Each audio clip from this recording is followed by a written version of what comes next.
Story 1. The Mile Marker That Counted Down. Jake Morrison had been hauling freight across Interstate 80 for 17 years, and he thought he'd seen everything the highway could throw at him. Weather delays, mechanical failures, close calls with drunk drivers. None of it fazed him anymore. He was a professional, methodical and calm, the kind of driver other truckers respected at rest stops. On the night of October 14th, 2019, somewhere between Cheyenne and Lincoln, that confidence shattered completely. It started just after midnight. Jake had left the Flying J truck stop in Pine Bluffs with a full tank and 8 hours of driving ahead.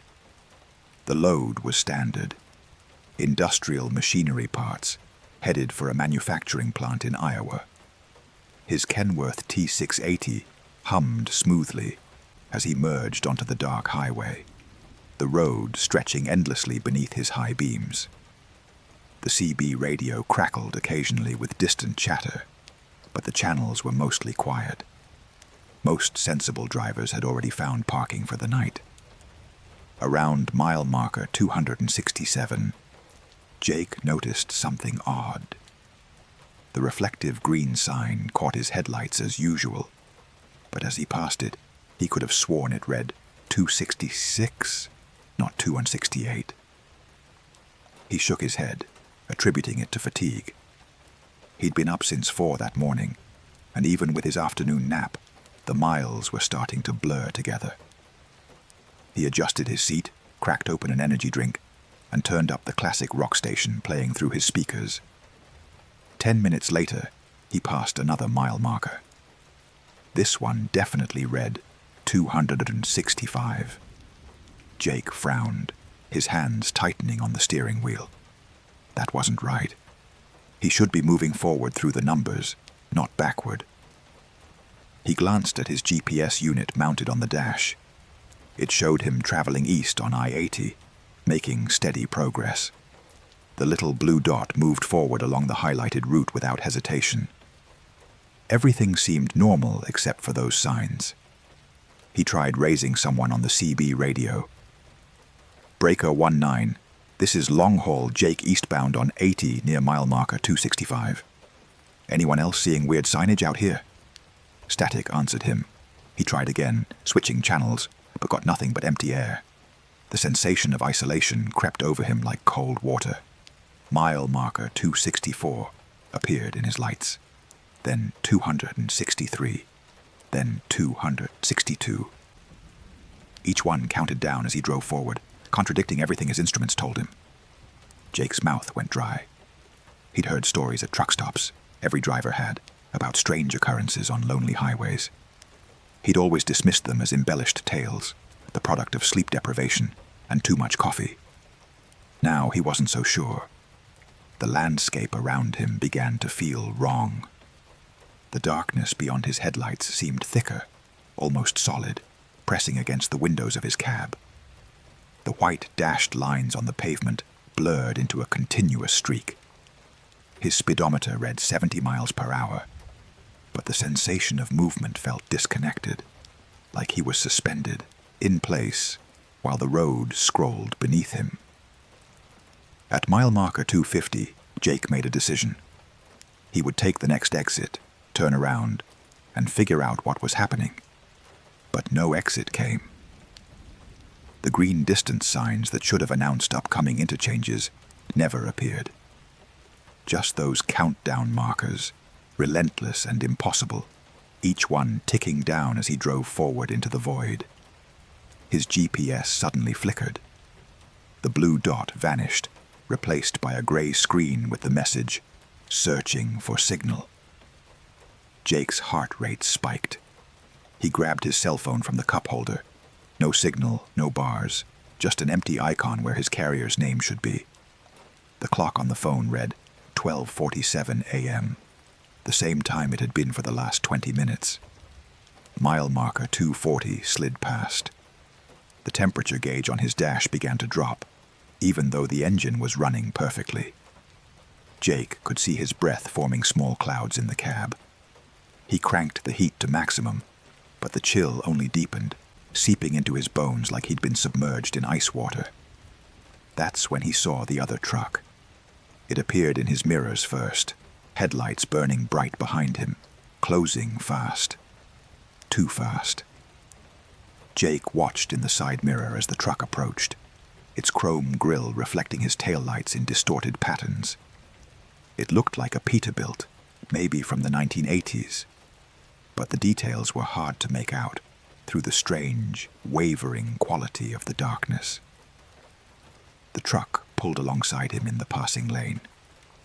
Jake turned to look at the driver, expecting to see another confused trucker, maybe someone who could explain what was happening. The cab was empty. No driver sat behind the wheel. The seat was vacant, the interior dark except for the faint glow of dashboard lights. Yet the truck maintained perfect speed, staying parallel to Jake's Kenworth like a mechanical ghost. Jake's hands trembled on the wheel. He pressed the accelerator, trying to pull ahead, but the phantom truck matched his speed effortlessly. He eased off the gas, attempting to fall behind it, but it slowed with him, maintaining that precise, impossible alignment. Through the other truck's windshield, he could see the road ahead, or at least he should have been able to. Instead, there was only darkness, absolute and complete, as if the highway ended just beyond the phantom truck's hood. Mile marker 225 passed, then 224. The countdown continued, indifferent to his terror.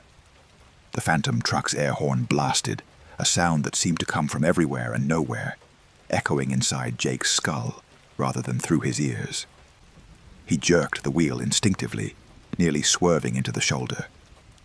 When he looked again, the other truck was gone, vanished as suddenly as it had appeared.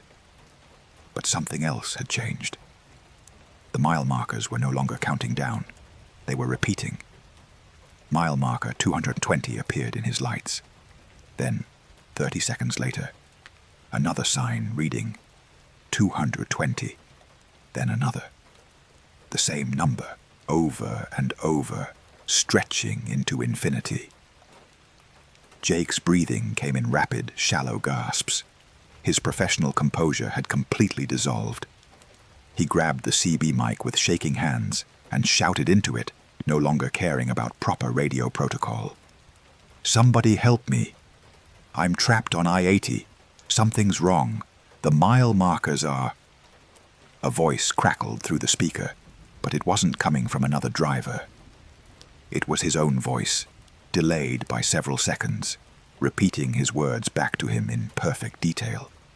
Then it began to change, distorting, dropping in pitch until it sounded like something inhuman, attempting to mimic human speech. The dashboard lights flickered and died.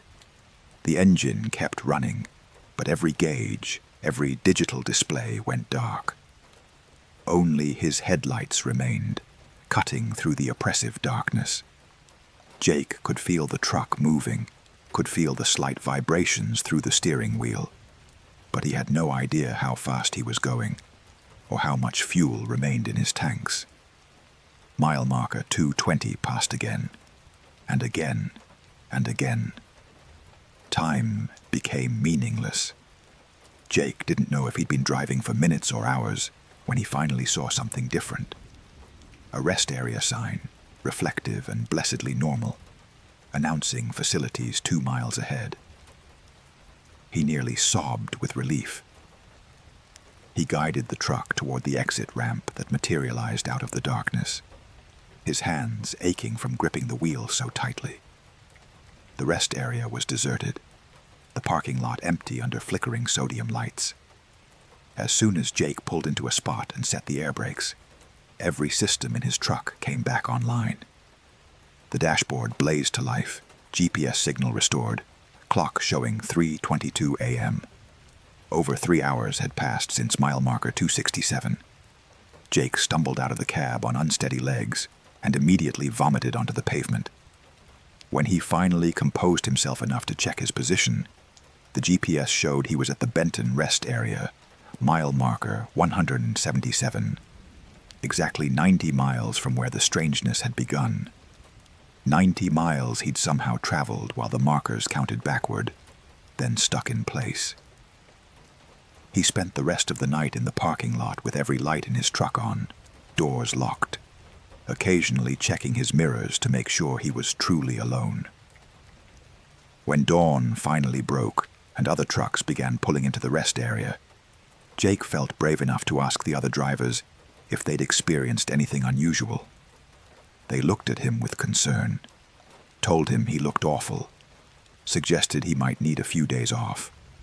Jake completed his delivery to Iowa, then immediately drove home to his apartment in Omaha. He submitted his notice to the trucking company the following week. When his dispatcher pressed him for a reason, Jake said simply that he was ready for a career change. He couldn't bring himself to explain what had really happened. 6 years later, Jake works as a warehouse manager, handling freight that other people transport. He hasn't driven on a highway at night since that October evening. Sometimes, when he's lying in bed unable to sleep, he pulls up I-80 on Google Maps satellite view and traces the stretch between mile markers 267 and 177. The highway looks completely normal in the daylight imagery, just another section of interstate running through the Nebraska plains. But Jake knows better. Somewhere along that stretch, under the right conditions, the road doesn't follow the rules. It counts down instead of up, loops back on itself, and shows you things that shouldn't exist. He's convinced that other drivers have experienced it too, but like him, they choose not to speak about it. Who would believe them? He still has nightmares about that empty truck driving alongside him, its absent driver somehow steering it perfectly through the darkness. And he wonders, in his darkest moments, if he actually made it out that night, or if he's still driving through that endless loop of mile marker 220, just convinced he escaped. The only evidence he has is a single photograph he took on his phone, just before his signal died. A blurry image of a mile marker captured through his windshield. The number reads 255, but if you look closely at the reflective surface of the sign, you can see something else reflected there, something tall and dark standing beside the marker. Jake deleted the photo 3 times. It keeps reappearing in his gallery. Story 2. The Hitchhiker Who Knew Too Much. Maria Santos had a strict rule about hitchhikers. She never picked them up. In her 12 years driving cross-country routes, she'd seen too many weird situations and heard too many cautionary tales from other drivers. But on the rainy afternoon of March 3rd, 2021, somewhere along Highway 50 in Nevada, she broke that rule. She would spend the rest of her life wishing she hadn't. The woman appeared suddenly on the shoulder of the road, standing beneath a crooked Joshua tree, about 60 miles east of Austin, Nevada. Maria almost didn't see her through the heavy rain that had been pounding her windshield for the past hour. The figure wore a long gray coat and held out a thumb in the classic hitchhiking gesture. Something about her posture, the defeated slump of her shoulders, triggered Maria's sympathy. The nearest town was 40 miles in either direction.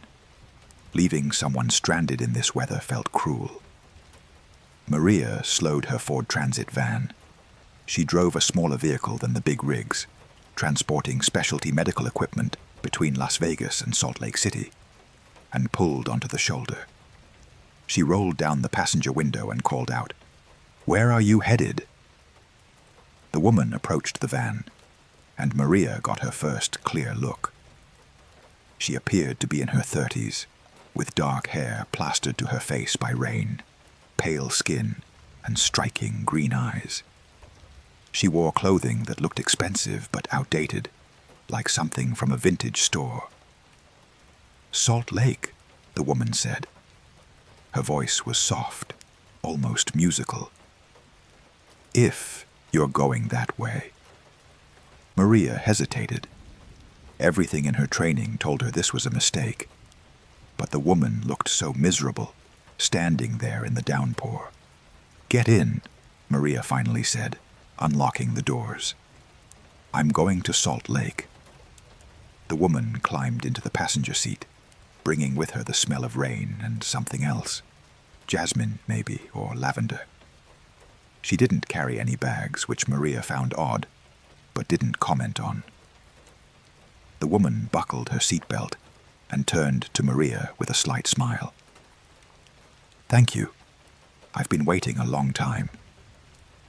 Maria merged back onto the highway, turning up the heat to help her passenger dry off. What were you doing out there? Car breakdown. Something like that, the woman replied, staring straight ahead through the windshield. The rain was beginning to ease, transitioning from a downpour to a steady drizzle. They drove in silence for several miles. Maria tried to make small talk a few times, asking standard questions about where the woman was from and what brought her to this stretch of lonely highway. The responses were vague, deflecting. Maria eventually gave up and focused on driving, monitoring the wet road and the van's handling.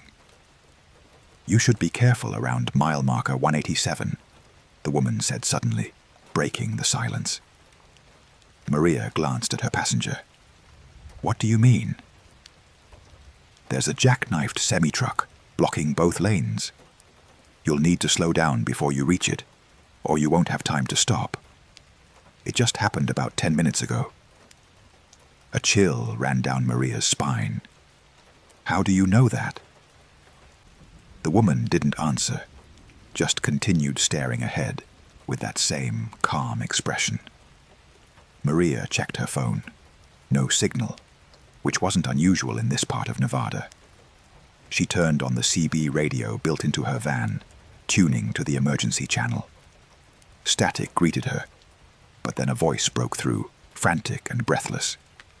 Need emergency services on Highway 50 eastbound, mile marker 187, semi-truck jackknifed, blocking both lanes, multiple vehicles involved. Maria's hands tightened on the wheel. She looked at her GPS. They were approaching mile marker 180. 7 miles to the accident, just like the woman had said. But how could she have known? There was no way to see that far ahead, no way to get information without a phone or radio. You should take the next exit, the woman continued in that same soft voice. Cut through the old mining road. It'll bring you back to the highway past the accident. There's no exit for another 20 miles, Maria said, her voice tight. There is. You'll see it in about 3 minutes. The sign is damaged, but the road is passable. Maria wanted to argue, wanted to demand an explanation, but part of her was too afraid of what the answer might be. She drove forward, counting the seconds, watching the odometer. Exactly 3 minutes later, a damaged green exit sign appeared, barely visible through the rain. The number panel had been torn away, but the road looked real enough. Maria took the exit without fully understanding why she was trusting this stranger. The road was rough, unpaved in places, winding through abandoned mining territory. Rusted equipment and collapsed structures dotted the landscape. The woman directed her through a series of turns, speaking only when necessary. Left here, stay straight. Watch for the washout on the right. 20 minutes later, they emerged back onto Highway 50, several miles past where the accident would have been. Maria checked the CB radio again. The emergency call was still crackling through, describing the scene at mile marker 187. Ambulances requested. Traffic backing up for miles. They'd avoided it completely. Who are you? Maria finally asked, her voice barely above a whisper. The woman turned to look at her directly for the first time since entering the van. Her green eyes seemed to catch the light strangely. reflecting like an animal's. Someone who's been on this road longer than you can imagine. That's not an answer. It's the only one I can give. Maria's heart pounded in her chest. How did you know about the accident before it happened? It didn't happen before. It's happening now. Time doesn't work the way you think it does on certain roads. Some of us can see further along than others. The woman paused, tilting her head slightly. You should watch your speed. There's a highway patrol officer, waiting with radar 3 miles ahead, behind the concrete barrier on the northbound side. Maria checked her speedometer. She was doing 78 in a 65 zone, her anxiety causing her to press harder on the accelerator than she'd realized. She slowed down immediately. Sure enough, 3 miles later, she spotted the patrol car exactly where the woman had described, the officer aiming his radar gun at eastbound traffic.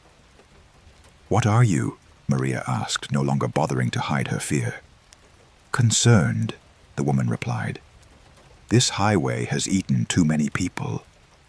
I try to help when I can." Eaten? Highway 50 is called the loneliest road in America.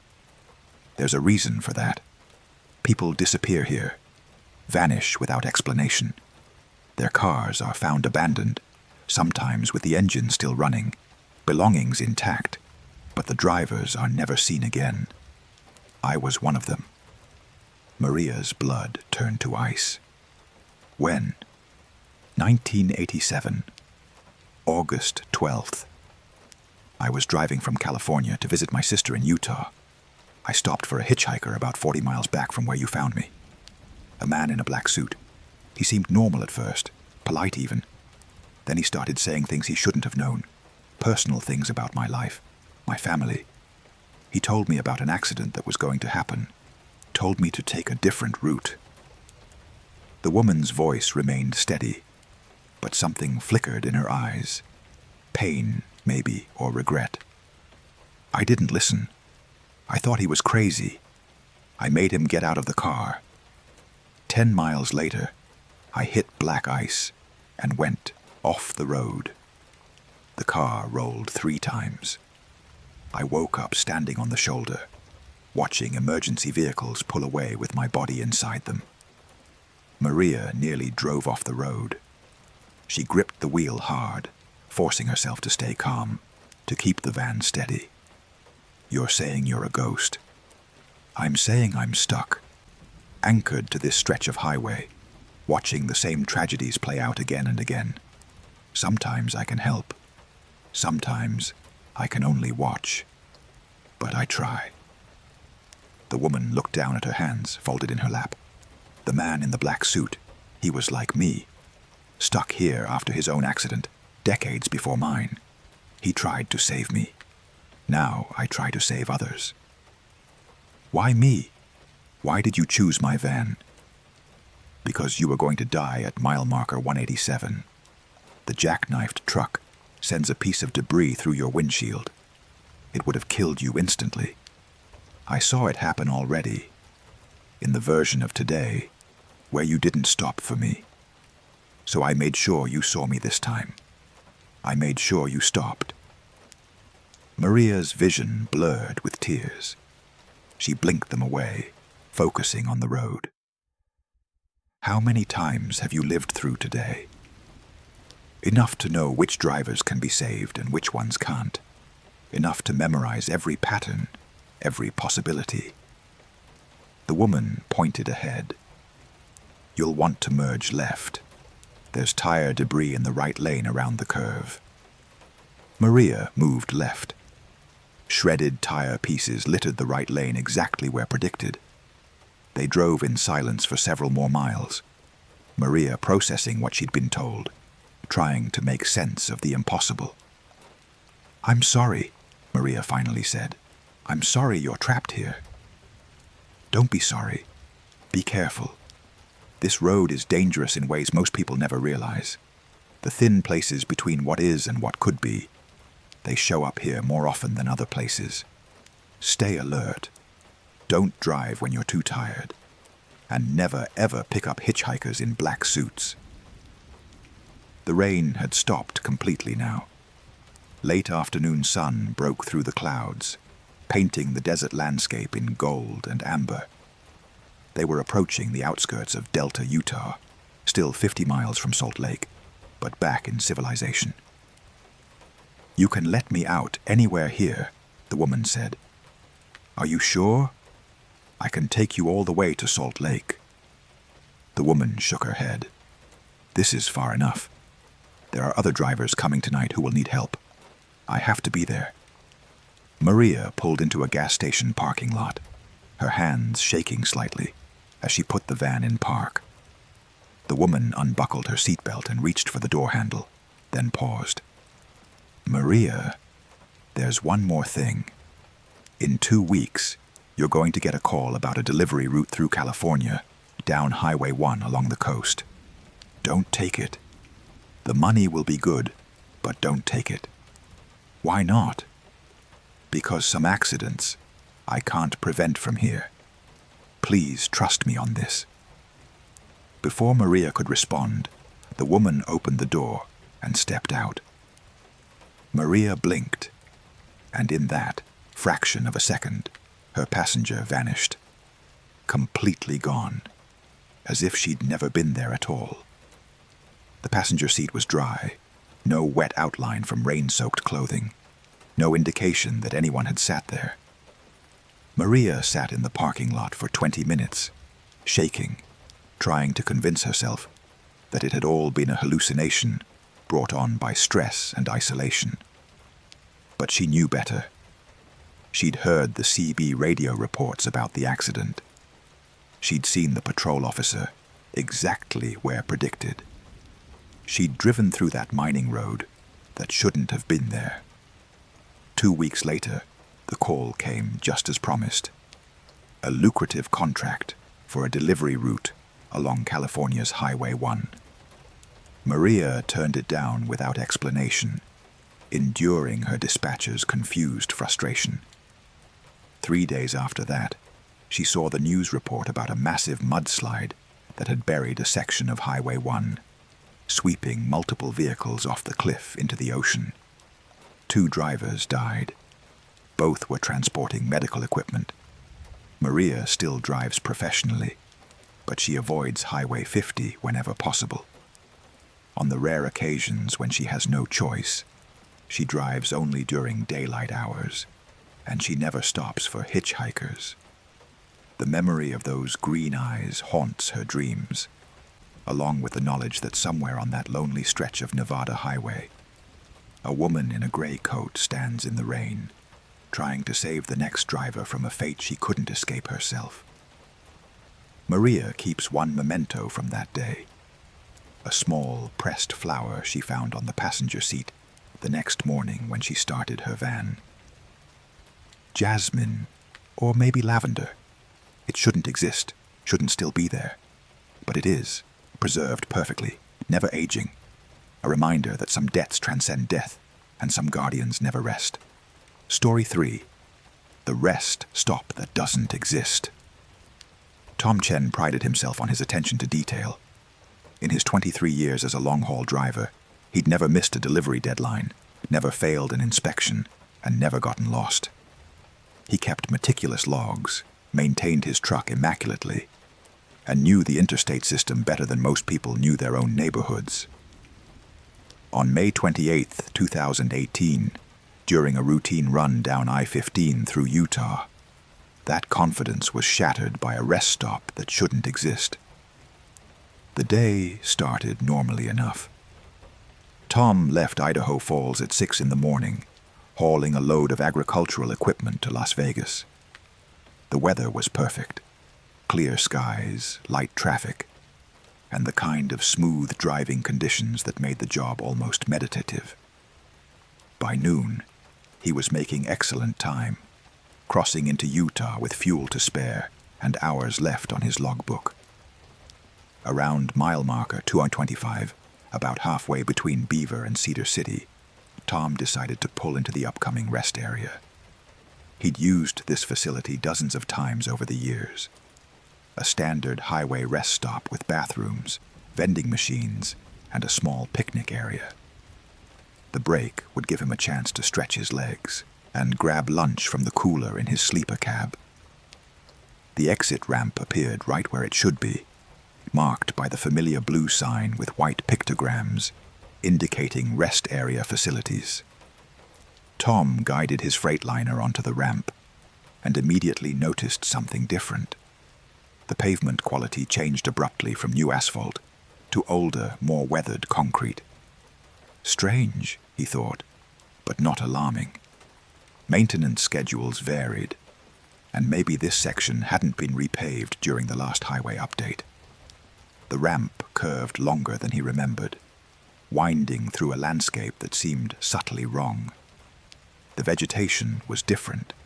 Instead of the usual sagebrush and sparse grass, thick pine trees crowded close to the road, their branches forming a canopy that blocked out the afternoon sun. Tom frowned, checking his mirrors, wondering if he'd somehow taken the wrong exit. But there hadn't been any other ramps.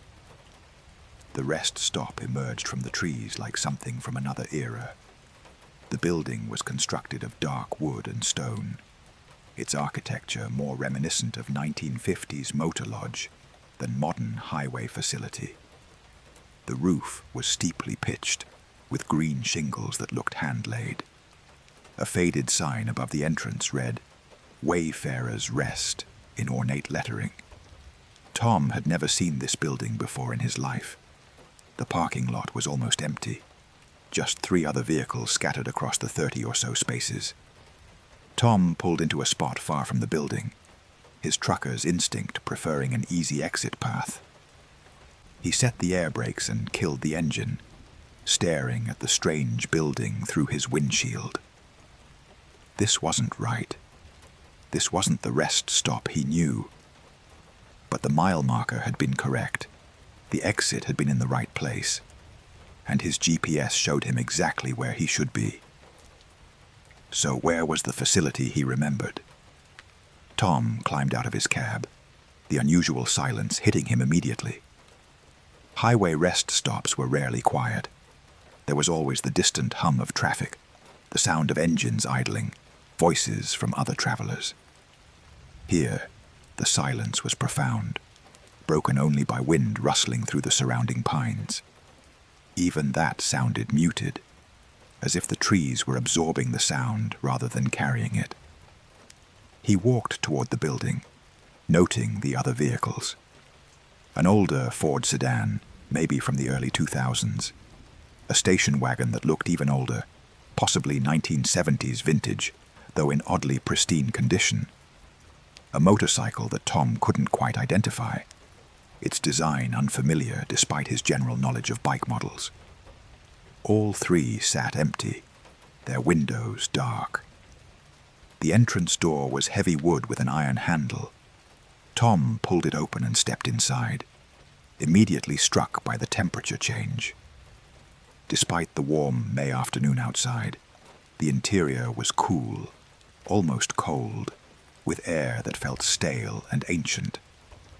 The space was larger than it should have been. The exterior dimensions of the building couldn't possibly contain the vast room that stretched before him. High ceilings supported by exposed wooden beams arched overhead. Tables and chairs were scattered throughout, in groupings that suggested a restaurant or dining hall. Vending machines lined one wall, but they were old-fashioned models, the kind that required exact change and dispensed glass bottles rather than cans. 3 people occupied the space. A woman sat alone at a corner table, dressed in clothing that looked decades out of date, a polka-dot dress and cardigan that might have been fashionable in the 1960s. A man in a leather jacket stood studying one of the vending machines, though he made no move to insert coins. Near the back, almost lost in shadows, another figure sat hunched over a table, face obscured. Tom approached the counter at the far end of the room. where a register and what appeared to be a small kitchenette suggested food service. No one stood behind it. A bell sat on the counter, the kind you tap for service. Tom hesitated, then tapped it once. The clear note rang through the room, echoing oddly.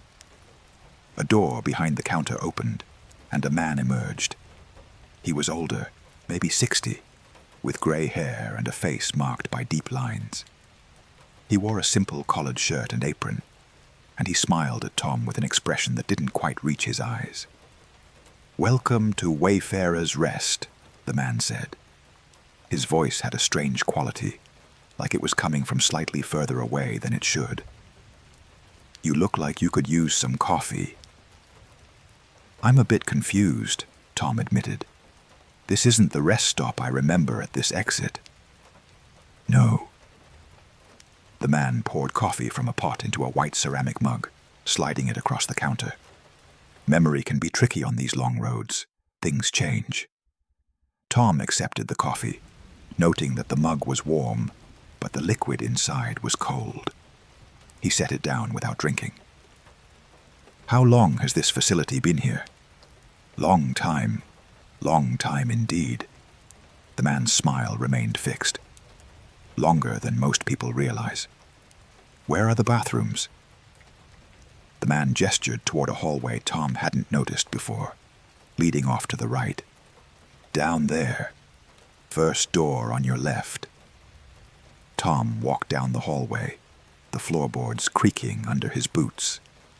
The hallway seemed to stretch longer than it should, the first door receding as he approached. When he finally reached it and pulled it open, he found a bathroom that looked normal enough. Sinks, stalls, urinals.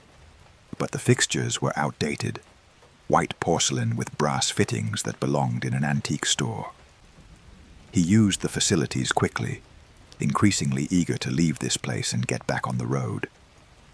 But when he turned to leave, the door wouldn't open. The knob turned, the lock wasn't engaged, but the door itself wouldn't budge, as if something held it from the other side. Tom pushed harder, putting his shoulder into it. Nothing. He could feel panic rising in his chest, his breathing becoming rapid. He forced himself to stay calm, to think. He pulled out his cell phone. No signal, which wasn't surprising given the thick walls and remote location. The time on his phone read 12:47 p.m., the same time it had been when he'd entered the building. He pounded on the door, calling for help. No response came. The silence on the other side was absolute, as if the hallway beyond had ceased to exist. Tom tried the small window above the sinks. It wouldn't open, the frame painted shut. Through the frosted glass, he could see shapes moving outside, dark silhouettes that didn't move like humans, their proportions wrong. He was trapped. Tom spent what felt like hours trying to escape. He attempted to break the window with the metal trash can, but the glass wouldn't crack, absorbing the impacts with barely a sound. He tried to force open the air vent, but the screws wouldn't turn, their heads stripped as if by decades of rust. The door remained immovable. Eventually, exhausted and terrified, Tom sat on the floor with his back against the wall, trying to think rationally. This couldn't be happening. There had to be an explanation. Maybe he'd fallen asleep in his truck, and this was a vivid dream. Maybe he'd been in an accident and was hallucinating in a hospital somewhere. The door opened. Tom scrambled to his feet. The hallway beyond looked normal, lit by the same dim fixtures he'd seen before. He rushed out, not caring about understanding, only wanting to return to his truck and leave this place forever. The main room had changed. Where 3 people had been, now there were dozens, all dressed in clothing from different eras. A woman in a flapper dress from the 1920s, a man in a zoot suit from the 1940s, someone in bell-bottoms and a tie-dye shirt from the 1970s. They sat at the tables or stood in small groups, talking in low voices that never quite became intelligible, their words blending into a susurrus of sound that raised the hairs on Tom's neck. They all turned to look at him as he entered. Their eyes reflected the dim light like animals. Dozens of faces with expressions that mixed curiosity and something that might have been pity. "You can't leave," the woman in the polka dot dress said. Her voice was clearer than the others, cutting through the ambient murmur. "None of us can leave. The road brought us here, and here we stay." "That's insane," Tom said, backing toward the entrance. "I'm leaving right now." He pushed through the heavy wooden door and stumbled outside. The parking lot had changed. Where 30 spaces had been, now hundreds stretched into the distance, filled with vehicles from across a century of automotive history. Model T Fords, classic Mustangs. Vehicles Tom couldn't identify, their designs too old or too strange. His Freightliner was gone, vanished as completely as if it had never existed. Tom ran. He ran toward where the exit ramp should be, but the road had vanished, replaced by those oppressive pine trees, their trunks so close together that he couldn't squeeze between them. He ran along the tree line, searching for a gap, finding nothing. The rest stop sat in a clearing completely surrounded by impassable forest. He tried calling for help, screaming until his voice went hoarse. No one answered. The silence swallowed his cries. Hours passed, or maybe days. Time had become meaningless. Tom eventually returned to the building, defeated and desperate. The people inside watched him enter with knowing looks, having seen this play out before with other new arrivals. The man behind the counter poured another coffee, sliding it across. "Might as well accept it," he said. "Fighting just makes it harder." "What is this place?" Tom asked, his voice hollow.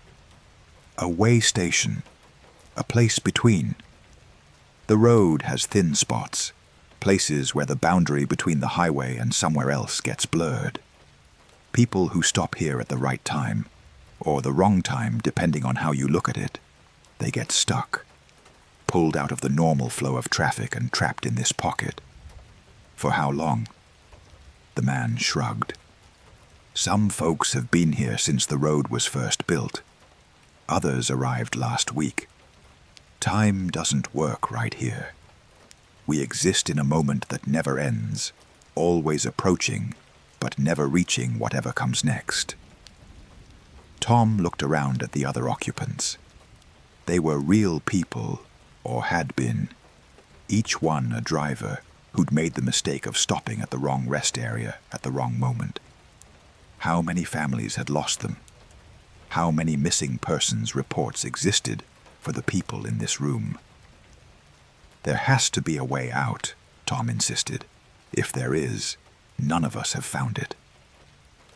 The man wiped down the counter with a rag, a gesture Tom realized he'd probably performed thousands of times. But every once in a while, someone new arrives, and that means someone else disappeared from the road. And maybe, just maybe, that means someone occasionally gets out. We just don't know who or how. Tom spent an indeterminate amount of time at Wayfarer's Rest. He talked with the other trapped travelers, heard their stories, learned about the various theories they'd developed about the nature of their prison. Some believed they were dead, that this was a form of purgatory for people who'd spent too much of their lives on the road. Others thought it was a dimensional anomaly, a glitch in reality. A few had stopped trying to understand, accepting their fate with quiet resignation. Tom refused to accept it. He explored every inch of the building and parking lot, searching for exits, testing boundaries, documenting patterns. He noticed that occasionally the sound of distant traffic would drift through the trees, tantalizing and unreachable. Sometimes, new arrivals would appear, always confused and desperate.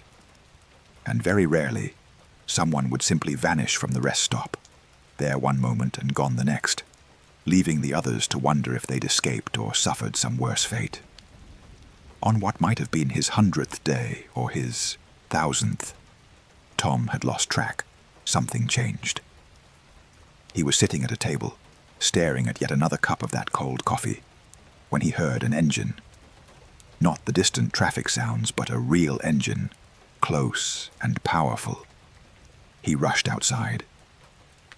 His Freightliner sat in the parking lot, exactly where he'd left it, keys still in his pocket.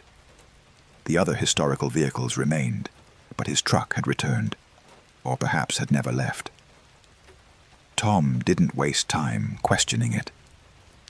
He climbed into the cab, started the engine, and drove. The exit ramp appeared, clear and normal. Tom took it, merging back onto I-15, his hands shaking on the wheel. His GPS showed him exactly where he'd been, at the rest stop near mile marker 225.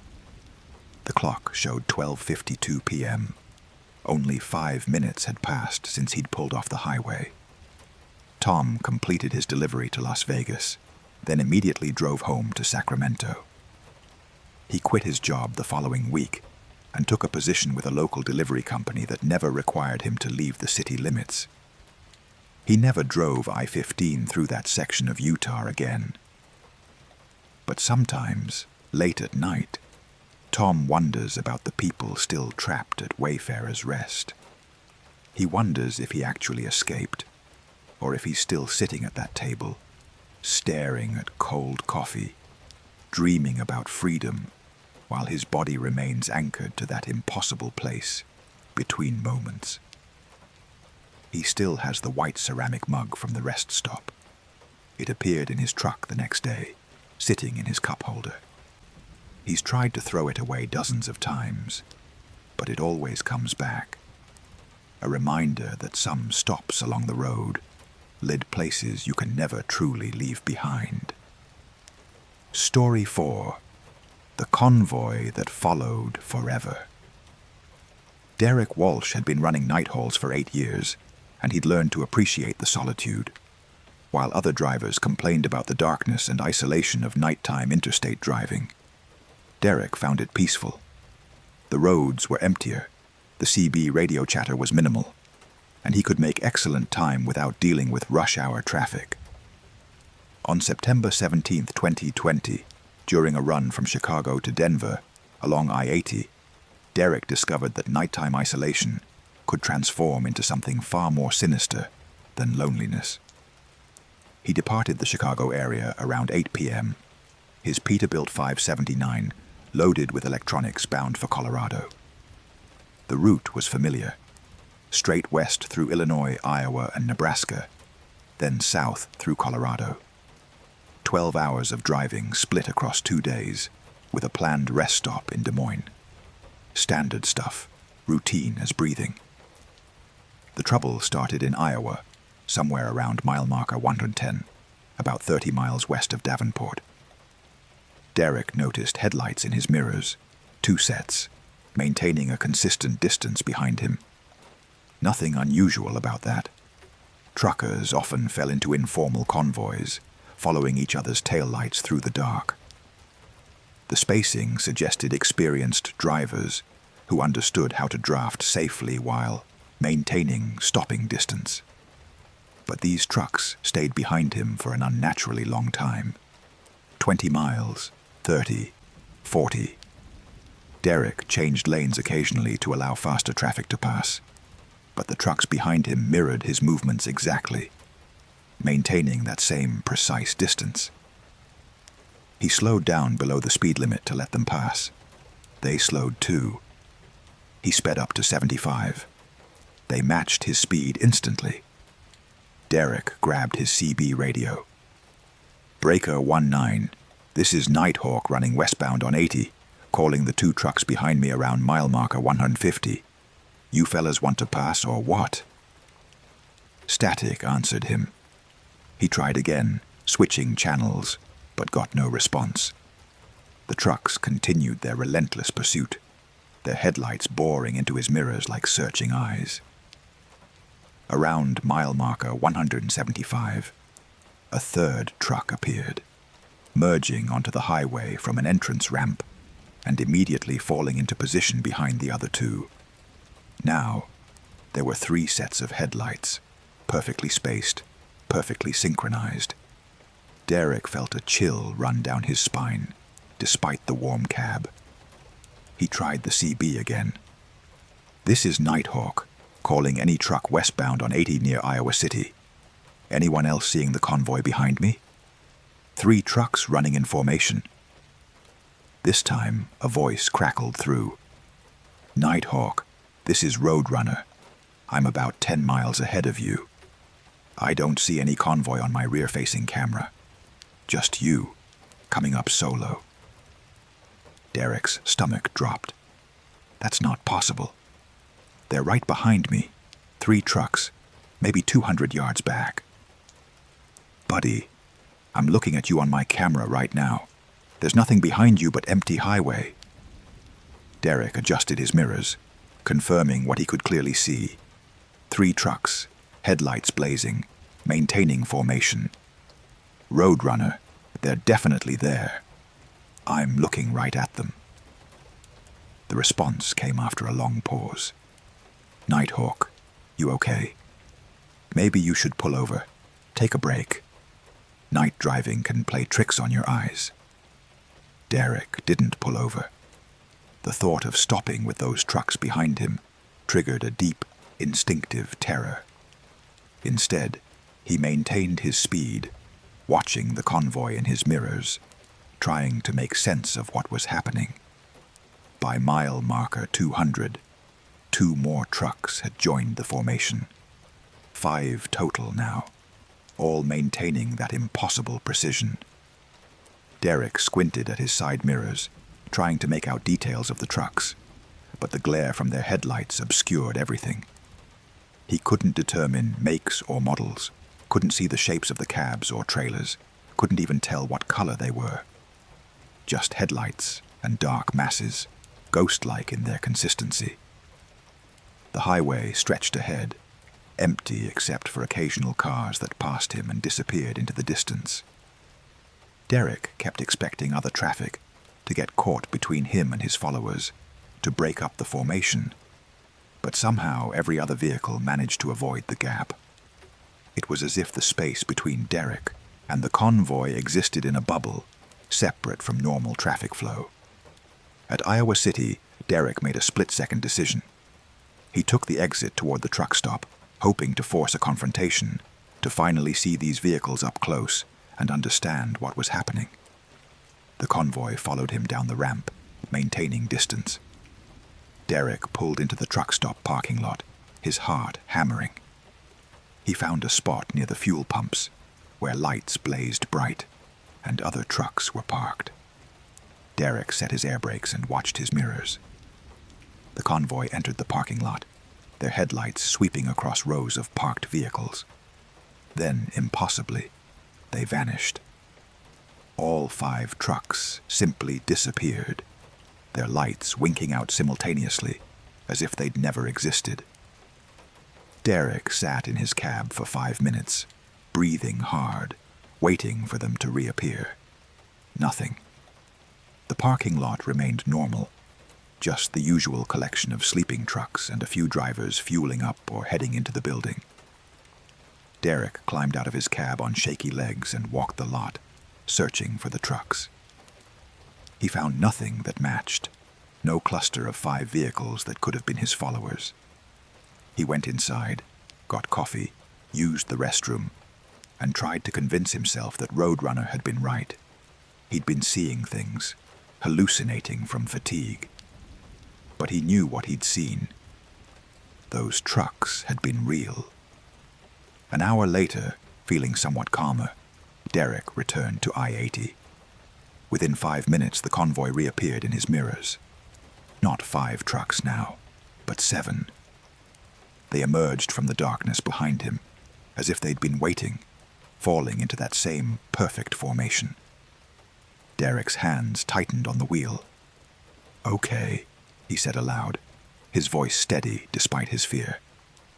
"Let's see what you want." He decided to test them systematically.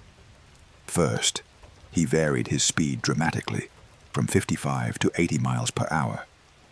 The convoy matched every change instantly, as if connected to his truck by invisible cables. Second, he made random lane changes, swerving between the right and left lanes without signaling. The convoy mirrored his movements perfectly. Third, he attempted to lose them by taking an exit at the last possible second. All 7 trucks followed, navigating the exit ramp in perfect synchronization. Derek merged back onto the highway, the convoy still attached. By now, genuine terror had replaced his initial confusion. Whatever these things were, they weren't following him by chance. They had locked onto him specifically, for reasons he couldn't fathom. The Nebraska border approached. Derek had been driving for over 4 hours, and his logbook demanded a break soon. But the thought of stopping, of being stationary while those trucks surrounded him, was unbearable. He grabbed an energy drink from his cooler and kept driving, watching his fuel gauge slowly descend. At mile marker 50 in Nebraska, something changed. The convoy began to close the distance. Slowly, inexorably, the gap between Derek and the lead truck narrowed. 200 yards became 100. 100 became 50. Derek pressed the accelerator harder, pushing his truck to dangerous speeds, but the convoy matched him effortlessly. When the lead truck was close enough that Derek could finally see its grill in his mirror, his blood froze. The truck had no driver. The cab was empty, just dark windows, and an interior devoid of any human presence. Yet it drove with perfect precision, steering itself through the darkness. Derek let out a sound somewhere between a laugh and a sob. This was impossible. This was insane. But it was happening, and he was trapped in his speeding truck, with a convoy of ghost vehicles closing in behind him. The lead truck pulled alongside him in the passing lane. Derek turned to look directly at it, hoping to see something, anything, that would explain this nightmare. The truck was a Peterbilt, maybe a 379 model, but something was wrong with its appearance. It looked faded, as if viewed through dirty glass, its colors muted and indistinct. Through the windows, Derek could see that the interior was not just empty, but seemed to lack depth, like a stage set with no backstage. The ghost truck maintained position alongside Derek for several miles, neither pulling ahead nor falling behind. Then a second truck pulled up on Derek's right, boxing him in. A third moved directly behind him, so close that Derek could no longer see its headlights, just the massive grille filling his mirror.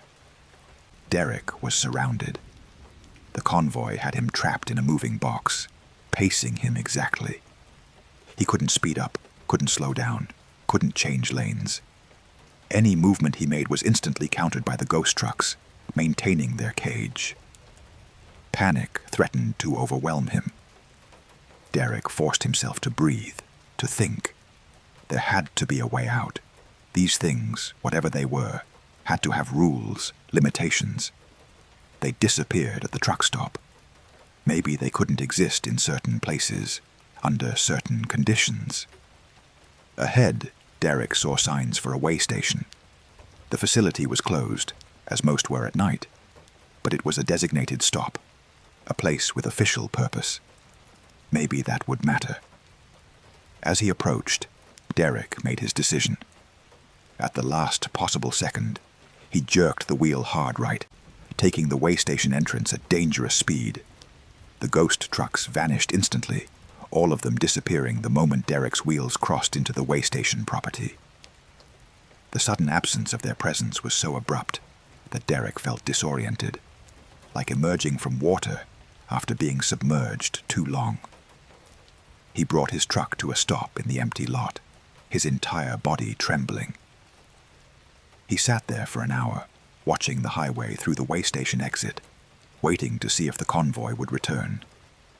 The road remained normal, just regular traffic passing by, no ghost trucks lurking in the darkness. Eventually, Derek gathered enough courage to return to the interstate.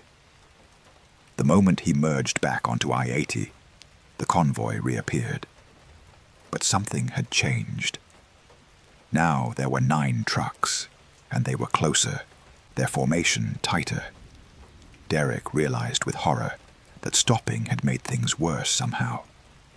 Whatever these things were, they didn't like being evaded. The rest of the night became a waking nightmare. Derek drove through Nebraska with his supernatural escort, unable to shake them, unable to find sanctuary. Every truck stop he tried, every exit he took, resulted in the same pattern. The convoy would vanish temporarily, then reappear with more trucks and less distance between them. By the time dawn approached, Derek was surrounded by what looked like 15 ghost trucks, forming a moving box so tight he could barely see the road around them. His fuel gauge was nearly empty, his logbook hours were completely exhausted, and his mind was fraying at the edges from sustained terror. Then the sun rose. The first rays of light touched the horizon, and the ghost trucks began to fade. Not disappearing suddenly as they had before, but gradually becoming translucent, less substantial. Derek could see through them to the normal highway beyond. As the sun climbed higher, they dissolved completely, like mist burning away in morning light. Derek pulled into the first truck stop he found, in Ogallala, Nebraska. He stumbled into the building and told the clerk he was too sick to continue, that he needed to sleep. The clerk, concerned by Derek's appearance, pale, sweating, eyes wide and bloodshot, offered to call for medical help. Derek declined, just purchased a parking receipt and returned to his truck. He slept through the day, waking at sunset. For a long moment, he considered just staying parked, calling his company and quitting via phone. But that felt like surrender, like admitting that whatever had happened had beaten him. Instead, he checked his fuel, reviewed his GPS, and prepared to finish his run. As darkness fell and Derek merged back onto I-80, he watched his mirrors with his heart in his throat. No headlights appeared behind him. The highway remained blessedly normal. He completed his delivery to Denver without further incident, the ghost convoy apparently satisfied with having terrorized him for one night. Derek still drives, still runs night hauls, but he's never returned to that stretch of I-80 through Iowa and Nebraska. He takes alternate routes now, longer paths that add hours to his trips, but allow him to sleep peacefully. Other drivers sometimes ask him about his route choices, and Derek just shrugs, offering vague excuses about traffic patterns and fuel prices. He doesn't talk about the convoy that followed him, about the driverless trucks that hunted him through the darkness. Who would believe him? He barely believes it himself, sometimes convincing himself it had been a hallucination, a mental break brought on by too many nights alone on the road. But then he'll see another truck in his mirrors at night, maintaining consistent distance, and his hands will tighten on the wheel, and his heart will race, and he'll remember that not everything that follows us on the highway is alive, and not everything that drives has a driver. Story 5. The Voice. On Channel 19. Lisa Martinez had been a truck driver for only 3 years, relatively new to the profession, but already comfortable with its rhythms and challenges. She specialized in refrigerated freight, hauling perishable goods on tight schedules that left little room for error. On November 11th, 2022, during a run from Portland, Oregon to Boise, Idaho along I-84, Lisa encountered something that made her question the fundamental nature of the CB radio she'd relied on since her first day on the road. The evening started normally. Lisa departed Portland at 7 p.m. with a load of frozen food products, her route taking her east through the Columbia River Gorge before cutting south into Idaho. The weather was clear, traffic was light, and Lisa expected an uneventful overnight run. She had her CB radio set to channel 19, the standard truckers channel, where she could monitor traffic reports and occasional friendly conversation. Around mile marker 75, somewhere in the darkest stretch of the gorge, where cliffs rose on one side and the river flowed below on the other, a voice crackled through her speaker. "Driver in the white Freightliner Columbia Reefer, westbound lane, you're about to have a problem." Lisa glanced at her CB unit, confused. She was eastbound, not westbound. Maybe the voice was talking to another driver. But her truck was a white Freightliner Columbia with a refrigeration unit. That was oddly specific. She keyed her microphone. "This is that white Columbia Reefer, but I'm eastbound, not westbound. Who's this?" The voice came back immediately, clearer now. It was male, middle-aged, with a calm quality that suggested experience. "You're eastbound now. I'm talking about later. In about 4 hours, you're going to be westbound, heading back to Portland with your truck on fire." A chill ran through Lisa. "What? That's not funny. Who is this?" "I'm trying to help you. Mile marker 92, 4 hours from now. Your refrigeration unit is going to fail and catch fire.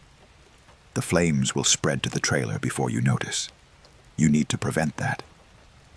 "Prevent what? How would you know?" The voice interrupted. "I know because I've already seen it happen. I'm broadcasting from further down your timeline. From your perspective, it's November 11th, about 7:45 p.m. From my perspective, it's 3 hours later, and I'm watching your truck burn on the side of the road." Lisa's hands gripped the steering wheel tighter. This was either an elaborate prank or something far stranger. "That doesn't make sense. You can't broadcast from the future." "I can't explain the physics to you. I barely understand it myself. But on this stretch of highway, under certain atmospheric conditions, CB signals can bridge different times. You're not the first driver I've warned, and you probably won't be the last. Your refrigeration compressor has a faulty pressure valve. It's going to seize up and overheat. Check it at the next rest area. And if I don't, then in 4 hours, you'll be stranded on the westbound side, watching flames consume everything you're hauling, and hoping the fire department arrives before the fuel tanks explode. You'll be fine physically, but your truck will be totaled, and your career will take a hit. Trust me, check the compressor." The radio went silent. Lisa sat in stunned confusion, staring at the CB unit as if it had betrayed her. This had to be nonsense. Time-traveling CB broadcasts? Impossible. But the voice had known specific details about her truck, and refrigeration compressors did sometimes fail. Maybe it wouldn't hurt to check. At the next rest area, Lisa pulled in and performed an inspection she normally would have skipped. She climbed onto the trailer and opened the access panel for the refrigeration unit, shining her flashlight into the mechanical compartment. The compressor looked normal at first, but when she checked the pressure valve, she found it was indeed malfunctioning. The gauge showed dangerous pressure levels, and the valve felt hot to the touch, even though the unit had only been running for an hour. Lisa's stomach knotted. The voice had been right. She shut down the refrigeration unit completely and called her dispatch, explaining the situation. They authorized an emergency repair, and Lisa spent 2 hours at a truck stop in Hood River, while a mobile mechanic replaced the faulty valve. The mechanic confirmed that without the repair, the compressor likely would have seized and caught fire within hours, back on the road with her refrigeration unit repaired and running smoothly. Lisa tried to raise the mysterious voice on Channel 19. "This is the white Columbia reefer you warned earlier. I fixed the compressor. I don't know how you knew, but thank you." The response came after a few seconds of static. "You're welcome. I'm glad I could help this time." "This time? You've done this before." "When I can. The phenomenon doesn't happen often, and the window is usually brief. I can only reach backward a few hours, and only when I'm in this specific area. I've been trying to figure out the pattern for months." "Who are you?" Lisa asked. "My name is David. I drive this route regularly. About 6 months ago, I started experiencing these temporal radio contacts. At first, I thought I was losing my mind. Then I realized I could use it to help people.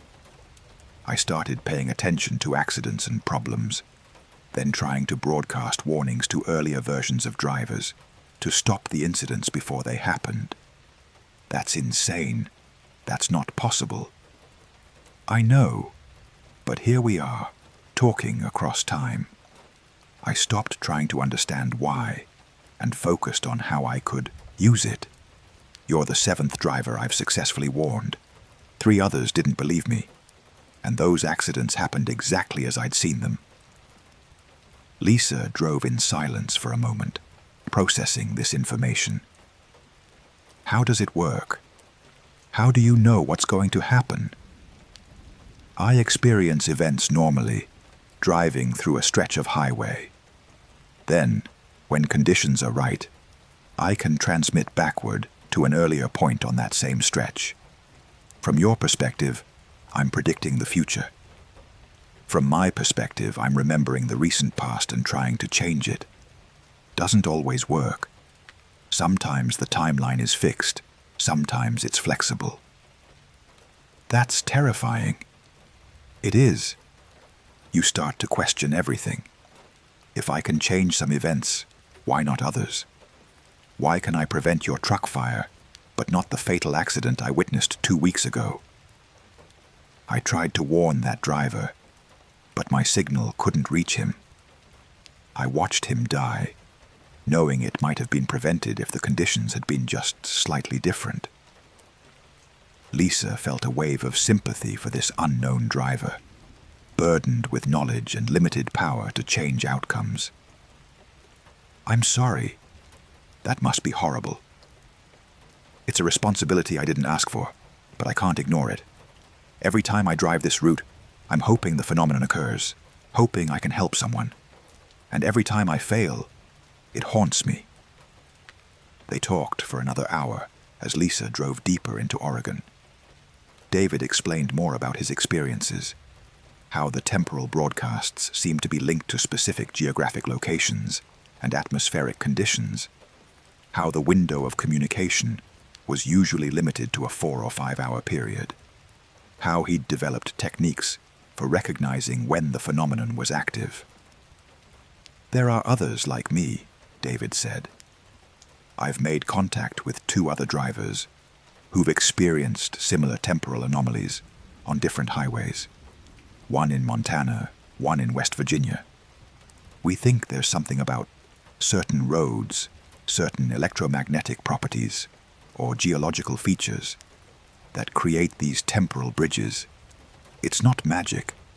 It's physics we don't understand yet." "Have you reported this to anyone? Scientists, authorities? Who would believe me?" "I tried once. Talked to a highway patrol officer. He suggested I was spending too much time on the road, that I needed psychiatric evaluation. I stopped trying after that. Now I just use the ability when I can, and stay quiet about it otherwise." Lisa understood. She wouldn't have believed it either if she hadn't experienced it firsthand. "So what do I do with this information?" "Nothing," David said. "Live your life, drive safely, and if you ever find yourself on this stretch of highway, when the phenomenon is active, maybe pay it forward. Maybe help another driver the way I helped you." The conversation continued, becoming more personal. David told her about his 20-year career, his family, his reasons for staying on the road, despite the strange burden he carried. Lisa shared her own story, her decision to become a trucker, her goals and dreams. It felt surreal, having an intimate conversation with someone existing in a different slice of time. Around mile marker 180, David's voice began to break up. "I'm losing the connection. The window is closing. Be safe, Lisa. And remember, you're not crazy. This is real, even if no one else would believe it." "Wait," Lisa said. "Will I hear from you again?" "Maybe. If our timelines intersect and conditions are right, take care." The radio went silent, returning to normal CB chatter. Drivers complaining about traffic, weather reports, the usual mundane communication. Lisa felt an odd sense of loss, as if she'd said goodbye to a friend she'd never actually met. She completed her delivery to Boise without further incident, but the experience stayed with her.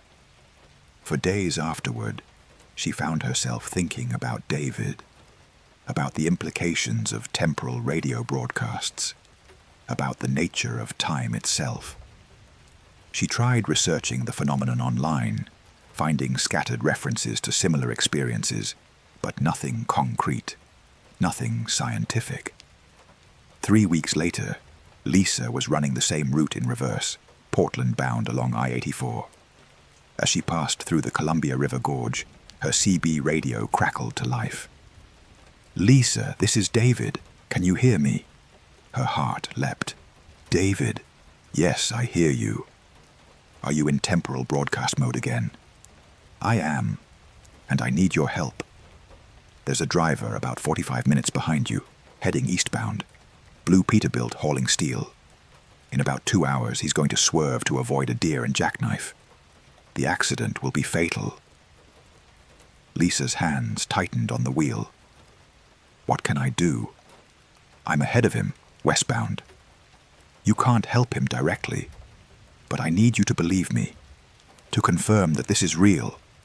I need someone else who knows, who can validate what I'm experiencing, because I'm starting to doubt my own sanity." "I believe you," Lisa said firmly. "You saved my truck. You saved my career. This is real. Thank you." The relief in David's voice was palpable. "I'm going to try to warn him now. I just needed to hear someone confirm I'm not losing my mind." Lisa monitored Channel 19 for the next hour, listening as David attempted to reach the driver in the Blue Peterbilt. She heard him broadcasting warnings, explaining about the deer, pleading with the driver to slow down and be cautious. She didn't hear the other drivers' responses, if there were any. That conversation was happening in a different time frame. But she heard David's side of it, his desperation increasing as his warnings went unheeded. Then, in real time, Lisa passed the accident scene. Emergency vehicles were already there, lights flashing, traffic being diverted. A Blue Peterbilt lay on its side, the trailer jackknifed across both lanes. Lisa's stomach churned. "David," she said into her CB, "I just passed the accident site. Did you reach him?" The response came after a long, painful silence. "No, he didn't believe me. Or maybe he never heard me clearly. I don't know. But he's dead, and I couldn't stop it." Lisa heard the anguish in his voice, the weight of failure. "It's not your fault. You tried. Trying isn't enough.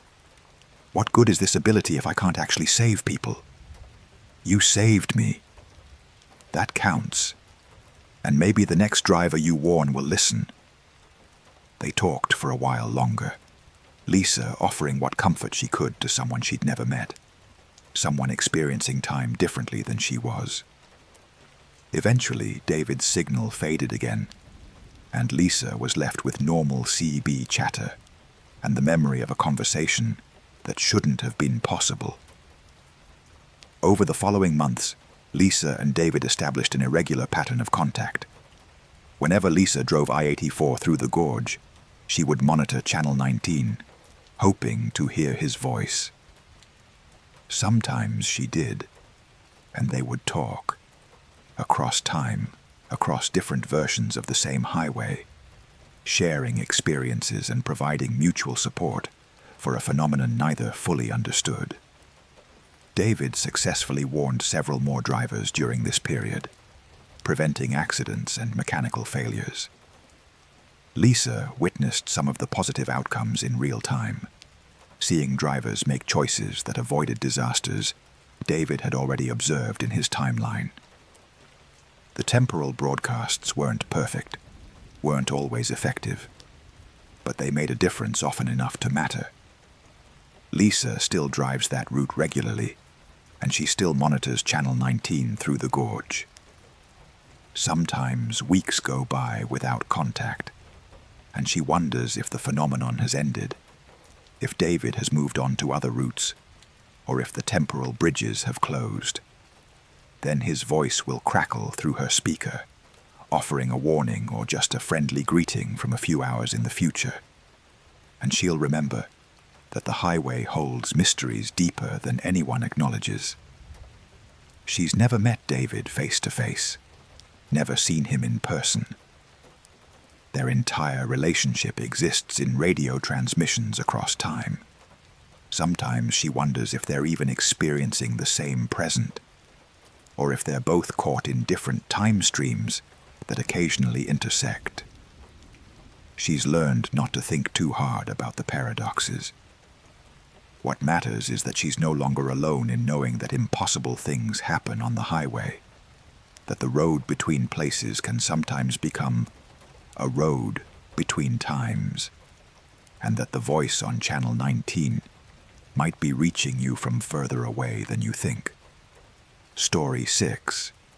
The truck stop that sold tomorrow's newspapers.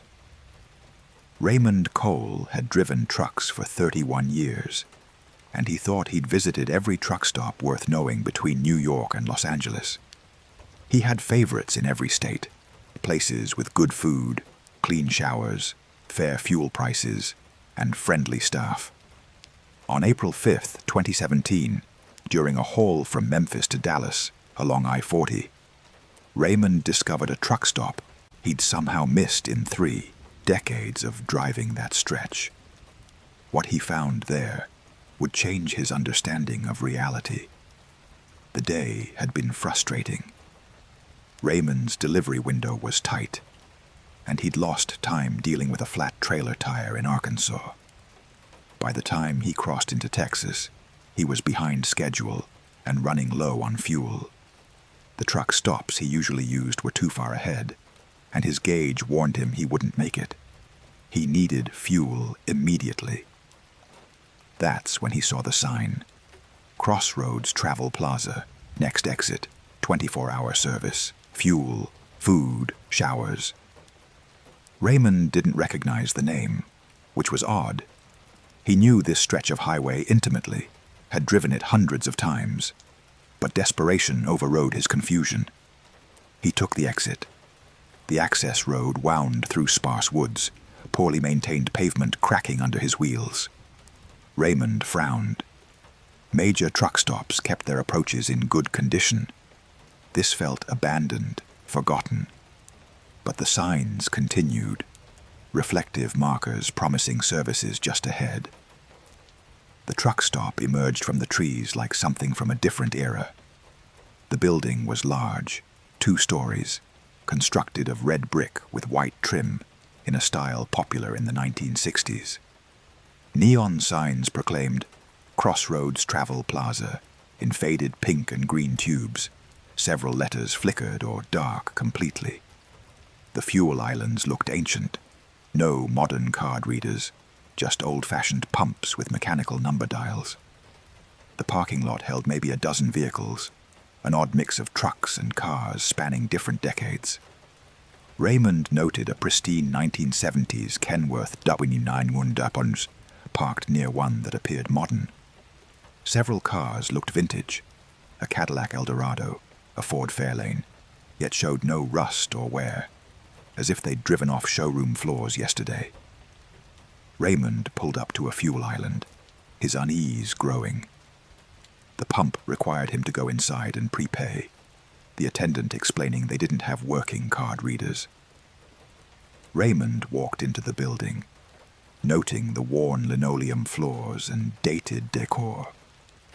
Behind the counter, a man in his 60s wearing a name tag that read Earl greeted him with a smile that didn't quite reach his eyes. "Evening, driver. What can I do for you?" 50 gallons diesel, pump 3, Raymond said, pulling out his wallet. "That'll be $120, Earl said. The price was reasonable, matching current fuel costs despite the outdated equipment. Raymond paid, then asked, "How long has this place been here? I don't remember seeing it before."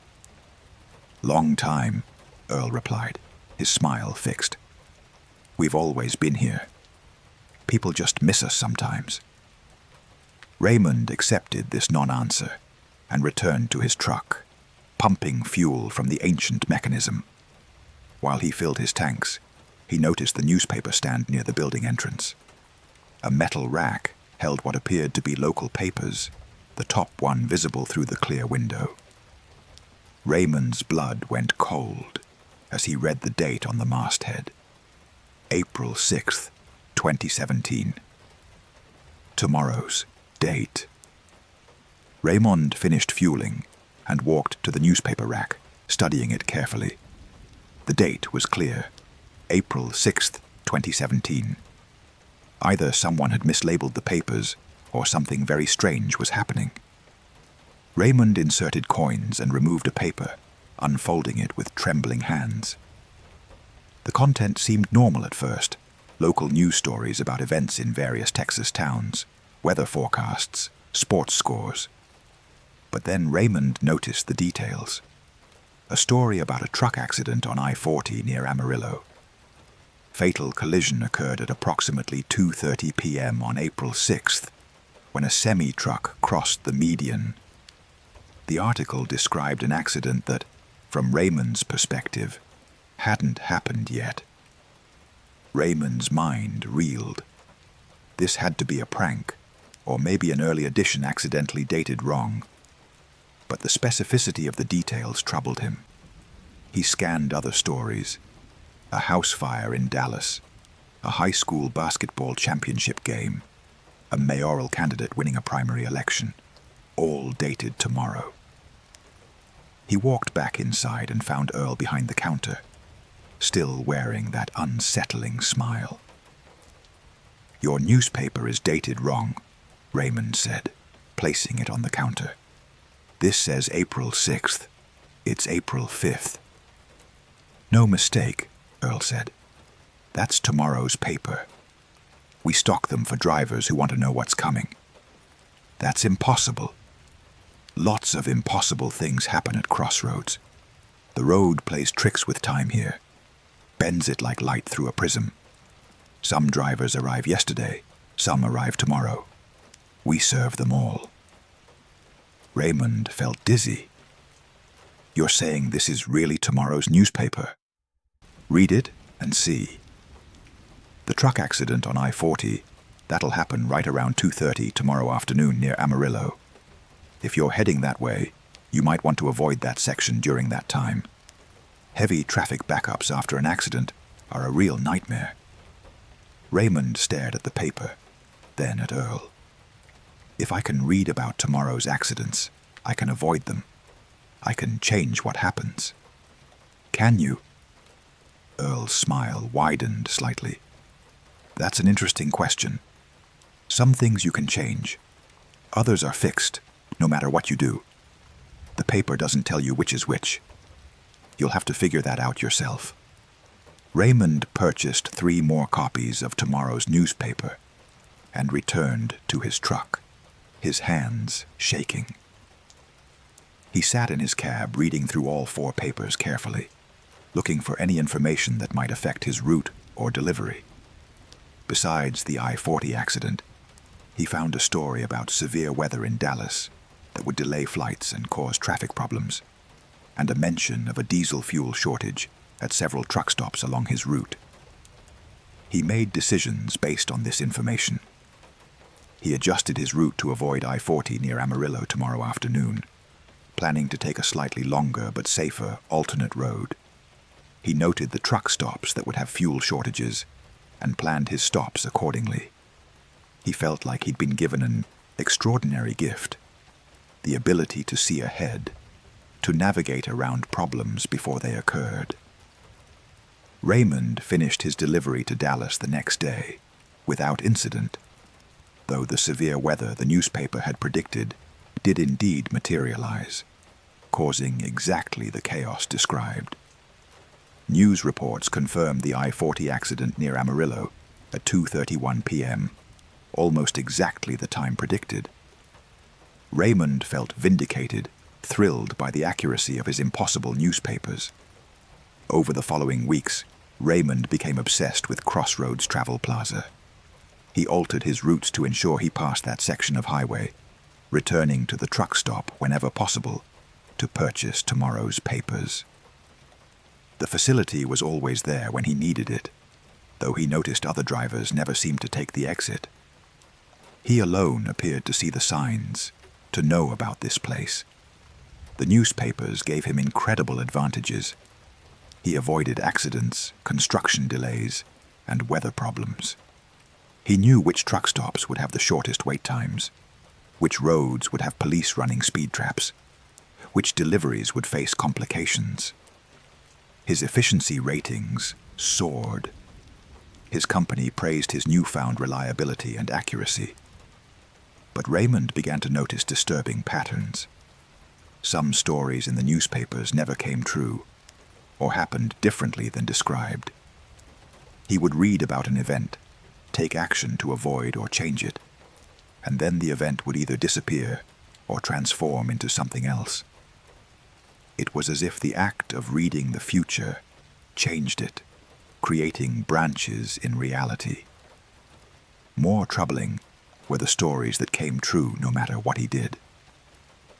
He read about a driver named Mike Torres dying in a fuel stop robbery. Raymond didn't know Torres personally, but he found the man's contact information and called him, warning him about the danger.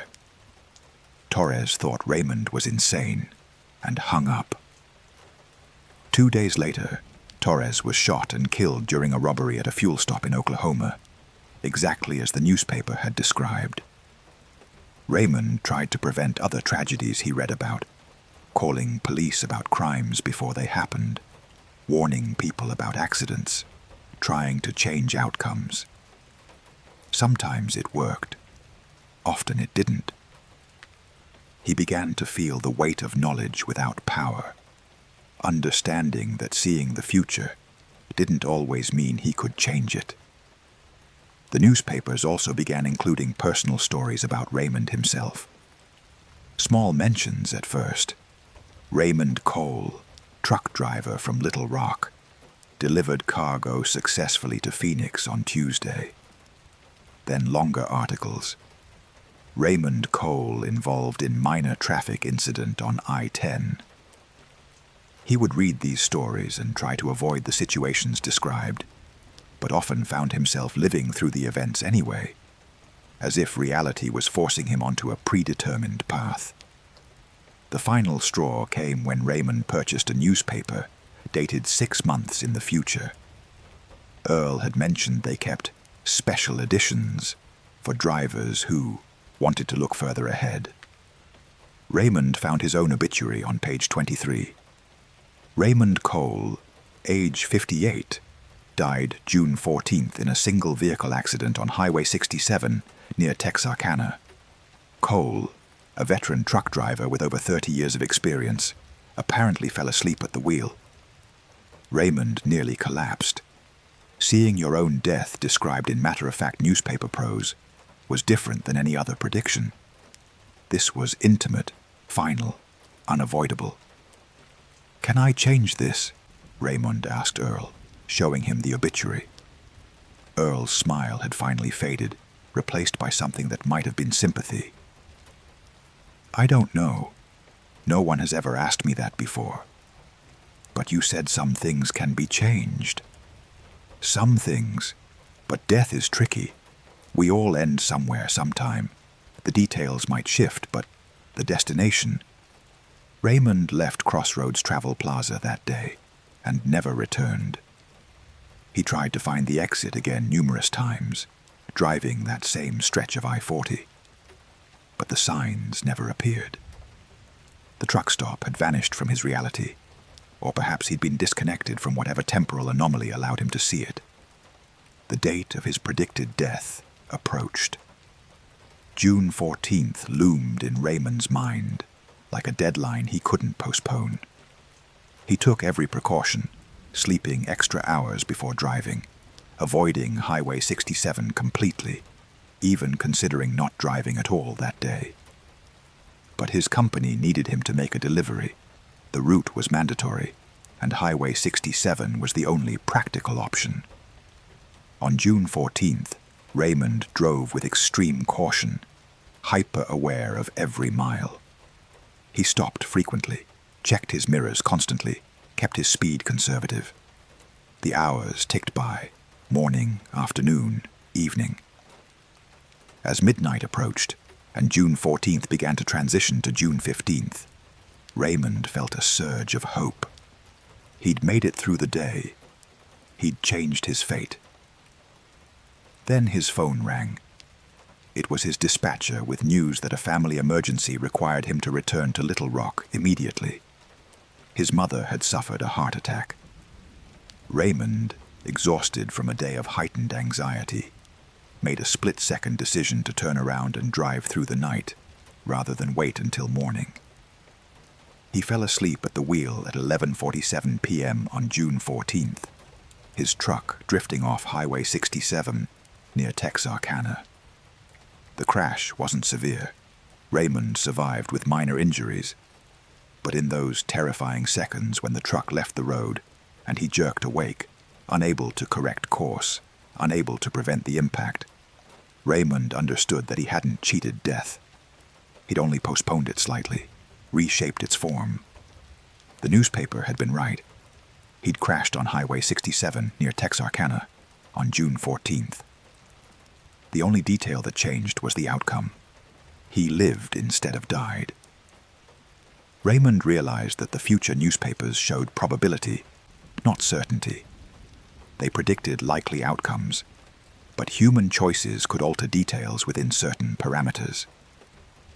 Raymond recovered from his accident and eventually returned to driving, though he never again searched for Crossroads Travel Plaza. He'd learned that knowing the future was a burden, not a gift. Some paths you could change, others you couldn't, and the wisdom to distinguish between them was something no newspaper could provide. He still drives today, now 63 years old, 5 years past the death the newspaper predicted. Sometimes he wonders if he's living on borrowed time, if reality is still trying to correct course and deliver the fate that should have been his. Other times he believes he genuinely changed his destiny that night, that his survival proved free will could triumph over prophecy. Raymond never found another truck stop selling tomorrow's newspapers. But sometimes, late at night on lonely highways, he passes familiar stretches of road and catches himself looking for signs, for that exit that leads to Crossroads Travel Plaza. Part of him wants to find it again, to check the newspapers, to see if his current path leads to the future he hopes for or the one he fears. But mostly, Raymond has learned to drive forward without looking too far ahead, trusting that the next mile will reveal itself when he reaches it, and that some knowledge is better left undiscovered on dusty newspaper racks in truck stops that exist outside of time. Story 7. The Passenger Seat. No one remembers filling.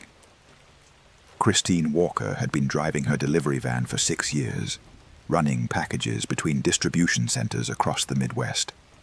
She worked alone, preferred it that way, and kept her van meticulously organized with no room for passengers.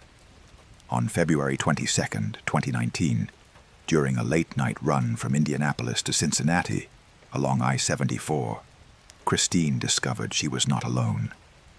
Worse yet, she couldn't remember when someone had joined her. The evening was routine. Christine loaded her cargo at the Indianapolis hub around 9 p.m. and departed on schedule. The route was familiar: 200 miles of mostly straight interstate, 3 hours of driving through rural Indiana and Ohio. Christine set her GPS, turned on her audiobook, and settled into the rhythm of the road. Somewhere around Batesville, Indiana, about 90 minutes into her drive, Christine became aware of a presence. Not seeing someone, not hearing someone, just an instinctive awareness that she wasn't alone. She glanced to her right and nearly drove off the road in shock. A man sat in her passenger seat, middle-aged, wearing a gray jacket, staring straight ahead through the windshield with an expression of calm indifference. He sat perfectly still, hands folded in his lap, as if he'd been there the entire time. Christine screamed and swerved, regaining control of the van with effort. Her heart hammered against her ribs as she whipped her head back to look at the passenger seat. The man was still there, unmoved by her reaction, still staring forward. "Who are you? How did you get in my van?" Christine's voice was high-pitched, panicked. The man didn't respond or even acknowledge her. He continued staring ahead, his expression unchanging. Christine's mind raced through possibilities. Had he been hiding in the back? Had he climbed in during her last stop? But she'd locked the doors. She always locked the doors. And there was no possible way someone could have gotten in without her noticing. Her van was small. Her visibility was complete. Yet here he sat. "Answer me," Christine shouted. "I'm calling the police." She fumbled for her phone in the center console, her eyes flickering between the road and the intruder. When she looked back again, the man had vanished. The passenger seat was empty. Christine nearly screamed again. She pulled onto the shoulder, set the hazard lights, and sat trembling in the sudden silence. She turned on the dome lights and checked the back of her van. Empty except for packages, all secured exactly as she'd left them. She checked the locks on all doors, still secured from the inside. The man had been there. She'd seen him clearly, solid and real. But now he was gone. After 10 minutes of sitting on the shoulder, trying to calm herself and rationalize what had happened, Christine convinced herself that exhaustion was playing tricks on her. She'd been working long hours. Maybe her mind had manufactured a hallucination. She merged back onto the highway and continued toward Cincinnati, checking the passenger seat compulsively every few seconds. The man reappeared 20 miles later. Christine saw him from her peripheral vision. One moment the seat was empty. The next, he was there. Same position, same gray jacket, same forward-facing stare. This time Christine didn't scream. Terror had given way to a deeper, colder fear. "What do you want?" Christine asked, her voice barely above a whisper. The man turned his head to look at her for the first time. His eyes were wrong, not missing or damaged, but empty in a way that suggested nothing looked back from behind them. He opened his mouth, and Christine heard words that didn't match his lip movements, as if the sound came from somewhere else. "You're going the wrong way." "What?" "I'm on my route. I'm going exactly where I need to go." "You're going the wrong way," the man repeated in that same displaced voice. "Turn around." "I'm not turning around. I have a delivery to make." Christine's hands tightened on the wheel. She wanted to pull over again, wanted to run from the van. but some instinct told her that stopping would be dangerous. Keep moving. Keep driving. Turn around, the man said a third time. Then he vanished again, blinking out of existence. Christine drove faster, pushing her van above the speed limit, desperate to reach Cincinnati and the safety of the distribution center. She tried calling 911, but her phone had no signal despite showing full bars. She tried her company's emergency line. The call connected, but only static answered. The passenger seat remained empty, but Christine felt watched, felt that presence lingering even when invisible. At a small town called Brookville, Christine passed a highway sign indicating Cincinnati was 60 miles ahead. She checked her mirrors, checked her speed, checked her cargo monitor. Everything seemed normal. Then the man spoke again, even though the passenger seat remained empty. His voice came from all around her, from the speakers, from the air itself. Last chance. Turn around now. No, Christine said firmly, surprising herself with the steadiness in her voice. I don't know what you are or what you want, but I'm not turning around. The presence intensified, becoming oppressive, like atmospheric pressure building before a storm. Christine felt weight pressing against her from all sides, making it hard to breathe. The temperature in the van dropped rapidly, her breath forming clouds. The lights on her dashboard began to flicker. Then, ahead on the highway, Christine saw something impossible. The road split into two versions of itself. One continued straight, normal asphalt heading toward Cincinnati. The other veered left, a ghostly duplicate highway overlaid on reality, but leading in a different direction. Both roads existed simultaneously, occupying the same space but going different places.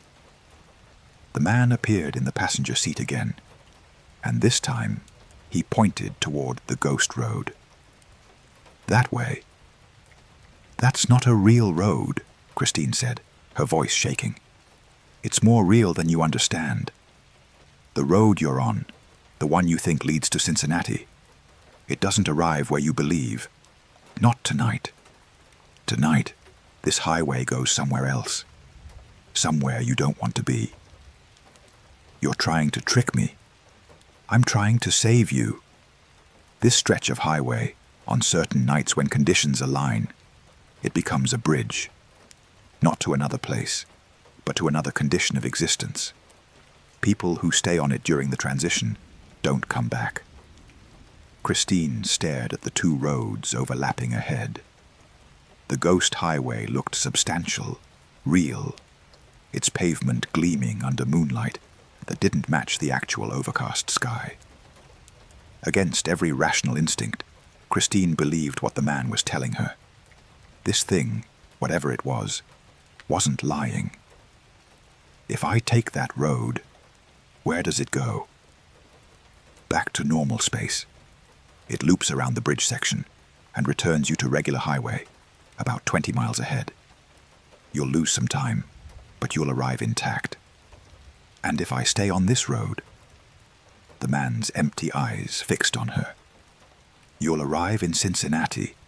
Your van will be found parked at the distribution center tomorrow morning, cargo intact, doors locked from the inside. But you won't be in it. You'll be wherever drivers go when the bridge takes them. No one knows where that is. No one has ever come back to tell us. Christine's hands trembled on the wheel. The split in the road was rapidly approaching. She had seconds to decide. Trust the ghost passenger and take an impossible road, or trust her own senses and continue forward on what appeared to be normal highway. She made her choice. As the split arrived, Christine jerked the wheel left, guiding her van onto the ghost road. The transition was disorienting. For a moment, she felt like she was driving through fog or water, resistance against her van's momentum. Then reality solidified again, and she was driving on a different stretch of highway, one that looked and felt normal, but hadn't existed moments before. The man in the passenger seat smiled for the first time, a tiny movement of lips that suggested relief. Good choice. Are you going to tell me what you are now? I'm like you. Or I was. I drove this route 5 years ago and didn't make the choice you just made. I stayed on the bridge, and it took me somewhere I can't escape from. Now I exist in the spaces between, trying to warn others. Some listen. Most don't. So you're dead. I don't think so. I think I'm displaced, existing outside normal causality, able to appear in vehicles during the bridge transition, trying to redirect drivers before they make my mistake. Tonight, you were the only driver on this section when it activated. I'm grateful you listened. Christine's eyes stung with tears. What happened to your family? Do they know what happened to you? They think I disappeared. Missing person case. Never solved. They've moved on, I hope. Meanwhile, I'm stuck doing this, hoping each warning I give somehow earns me a way back. I'm sorry. Don't be. Just make sure when you get home, you hold your family a little tighter. Appreciate the normal moments. Don't take for granted that the roads you travel always lead where they're supposed to. The ghost road merged back with normal highway. The transition subtle but definite. Christine's GPS recalibrated, showing her 20 miles ahead of where she'd been, exactly as the man had said. The presence in the passenger seat began to fade. Wait, Christine said. Will I see you again? I hope not, the man replied, his voice growing distant. I hope you never drive this section when the bridge is active again. But if you do, and if I'm there, maybe listen faster than you did tonight. He smiled once more, and then he was gone, leaving Christine alone in her van. She completed her delivery to Cincinnati 2 hours late. Her dispatcher was frustrated, but accepted her explanation of taking a wrong turn. Christine didn't mention the ghost road or the passenger who had saved her from whatever fate awaited those who crossed the bridge. Over the following weeks, Christine researched missing persons cases along I-74. She found 7 drivers who disappeared along that stretch of highway over the past 15 years. All vanished without trace, their vehicles found intact, but the drivers gone. She tried to identify which one might have been her passenger, but couldn't narrow it down with certainty. Christine requested a route change from her company. She knows longer drives through that section of Indiana at night. When asked why, she claims personal reasons and doesn't elaborate. Her co-workers sometimes joke that she's become paranoid, overly cautious, but Christine doesn't care. She knows what waits on I-74 on certain nights. She knows that highways can become bridges to places humans weren't meant to go, and that sometimes the only warning you get is a passenger you don't remember picking up, appearing in your seat with empty eyes and a desperate need to save you from their fate. Christine keeps a photo on her dashboard now, her husband and 2 daughters, taken at last summer's camping trip. The man in grey told her to hold her family tighter, to appreciate normal moments. She does that now, every day, grateful that she listened to a ghost and took an impossible road that brought her safely home. Story 8. The exit that appears only at midnight. Frank Morrison had been driving ambulances for 22 years before transitioning to non-emergency medical transport. At 61, he preferred the calmer pace of scheduled patient transfers, moving people between hospitals and care facilities without the life or death urgency of his earlier career. On December 12, 2021, during a late-night transfer along Route 50 in West Virginia, Frank encountered an exit ramp that challenged everything he knew about the permanence of roads. The night was cold and clear, temperature hovering around freezing. Frank had picked up a stable patient from a Charleston hospital, transporting them to a rehabilitation center in Clarksburg, a routine 2-hour drive through mountainous terrain. Frank's patient was asleep in the back, monitors indicating stable vital signs, leaving Frank alone with his thoughts and the dark ribbon of highway unwinding before his headlights. Around 11:45 p.m., Frank noticed his GPS acting strangely. The route display flickered, showed static, then returned to normal. Frank frowned but didn't worry much. Signal loss was common in these mountains. He knew Route 50 well enough to navigate without electronic assistance. At precisely midnight, according to his dashboard clock, an exit appeared that Frank had never seen before. A green reflective sign announced, "Exit 127, Alderson, services 14 mile." Frank had driven this route dozens of times and was certain there was no exit 127. The spacing was wrong. Exit 126 was 8 miles back, and exit 128 should be another 12 miles ahead. But the sign looked official, matching the standard highway department design, and the mention of services was tempting. Frank needed to use a restroom, and his patient would benefit from a brief stop to check their condition. Against his better judgment, Frank took the exit. The ramp descended more steeply than normal highway design would allow, curving through dense forest. Frank's medical transport van handled it easily, but he felt disoriented by the sharp grade. At the bottom, a 2-lane road stretched into darkness, illuminated only by occasional streetlights that seemed oddly vintage, like something from the 1950s, with their rounded glass housings and yellow-tinted glow. Frank followed signs toward services, driving through what appeared to be a small town.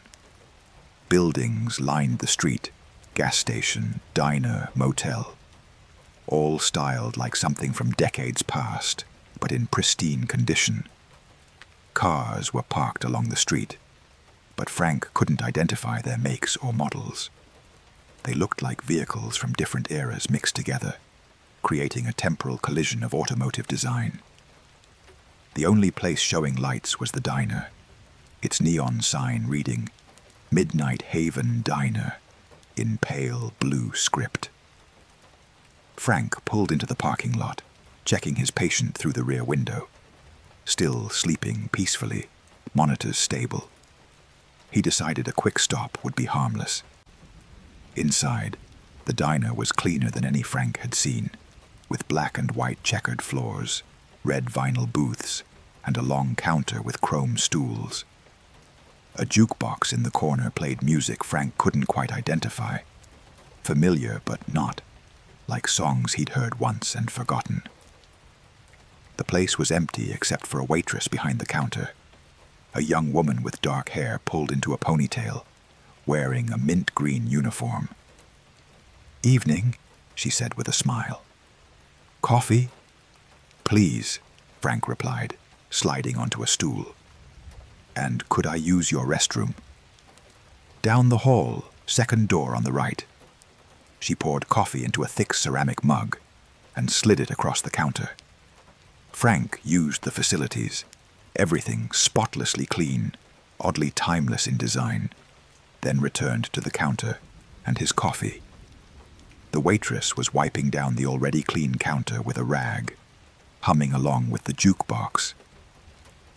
"This is a strange place," Frank said conversationally.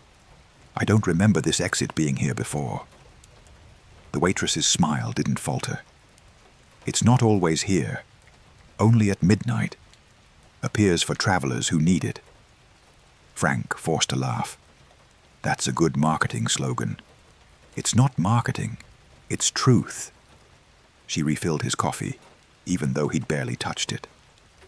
Midnight Haven exists in the space between days. When one day ends and another begins, there's a brief moment when time is flexible, when places that normally can't exist find room to be. This diner, this town, we're in that space. Frank's hand tightened around his mug. The waitress sounded completely serious. And something about this place, the too perfect cleanliness, the temporal confusion of the vehicles outside, the music that seemed to come from everywhere and nowhere, made him believe her. So what happens when midnight ends? We fade back into the between. And anyone here fades with us, unless they leave before the transition completes. Frank checked his watch. 12:07 a.m. How long do I have? Until 12:15.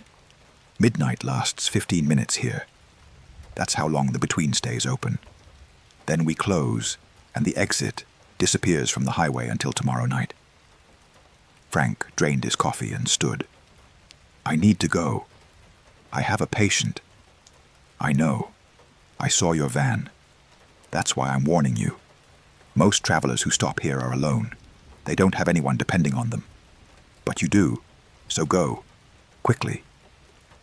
Frank rushed from the diner, not bothering to pay, not looking back. He climbed into his van and started the engine, checking his patient, still stable, still sleeping. Frank reversed out of the parking lot and headed back the way he'd come, retracing his route toward the highway entrance. But the road had changed. The street through town no longer led back to the entrance ramp. Instead, it looped back on itself, creating a circular path that brought Frank past the same buildings again and again. He tried side streets, but they all connected back to the main loop. He was trapped in a town that existed for 15 minutes at midnight, and time was running out.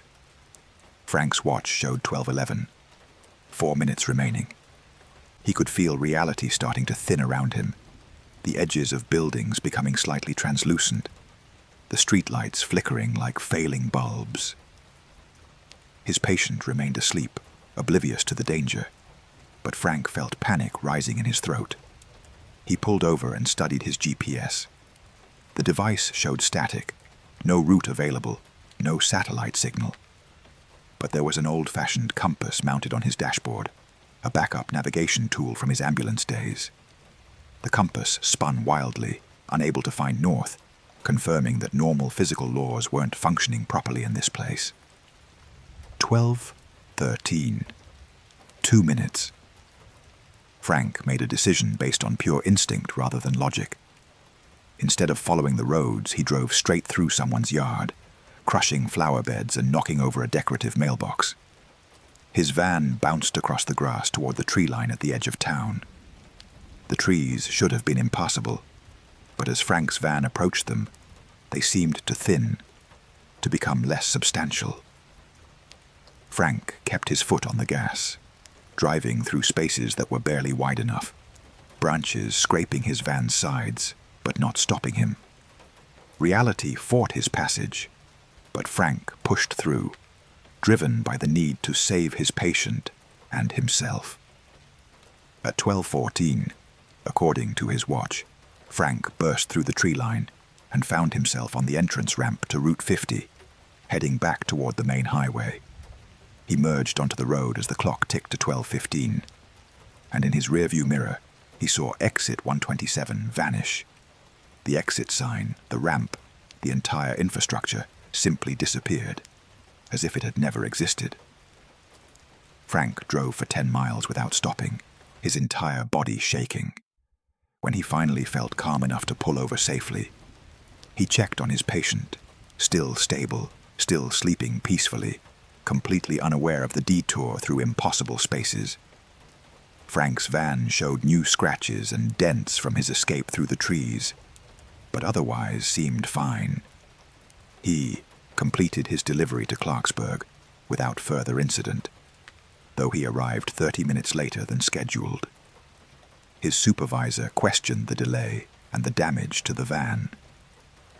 Frank claimed he'd swerved to avoid a deer and gone off-road briefly.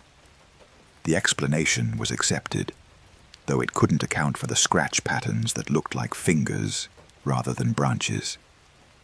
Frank drove Route 50 many times after that night, but he never saw exit 127 again.